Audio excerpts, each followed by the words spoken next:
semuanya, kembali lagi di pembahasan siklus akuntansi perusahaan dagang. Setelah sebelumnya kita belajar tentang jurnal umum, buku besar, dan neraca saldo, sekarang kita masuk ke tahap berikutnya, yaitu penyelesaian dan worksheet atau lembar kerja. Tahap ini sangat penting supaya laporan keuangan yang nanti kita buat benar-benar menggambarkan kondisi perusahaan yang sebenarnya. Oke, pertama kita bahas dulu apa itu penyesuaian. Adalah proses memperbaiki atau menyesuaikan saldo akun di akhir periode agar sesuai dengan keadaan sebenarnya. Nah, berikut beberapa contoh umum transaksi penyesuaian. Oke teman-teman, untuk sebagai contoh, di sini aku ada 3 soal. Yang pertama, perlengkapan yang terpakai 1.025.000. Jadi di sini kita mencatatnya. Itu yang pertama, akun supplies expense ya guys. Soalnya dia itu beban. Lalu di kreditnya. Jadi totalnya tadi ada 1.025.000.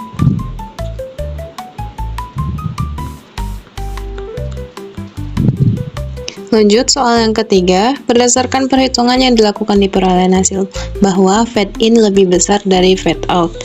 Jadi di sini jurnalnya yaitu kalau fade in atau PPN masuk lebih besar daripada fade out atau PPN keluaran, artinya perusahaan membayar PPN lebih banyak saat membeli barang atau jasa daripada PPN yang dipungut dari pelanggan saat menjual barang atau jasa.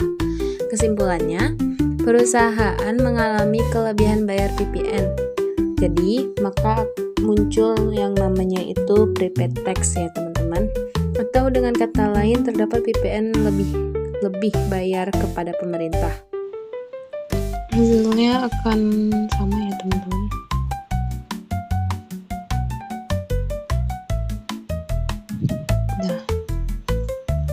Sekarang kita masuk ke worksheet atau dalam bahasa Indonesia disebut lembar kerja.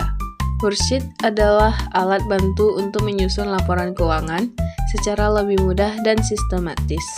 Meskipun bukan dokumen resmi, worksheet sangat membantu akuntan dalam memeriksa keseimbangan dan menyiapkan laporan. Biasanya, worksheet terdiri dari 6 kolom utama, yaitu ada neraca saldo atau trial balance, berisi semua saldo akun dalam penyelesaian. Yang kedua, jurnal penyelesaian atau adjustment, berisi perubahan akibat ayat penyelesaian. Yang ketiga, neraca saldo setelah penyelesaian atau adjustment trial balance, menunjukkan saldo akun yang telah diperbarui. Yang keempat, laba rugi atau income statement, berisi akun pendapatan dan beban untuk menghitung laba atau rugi bersih.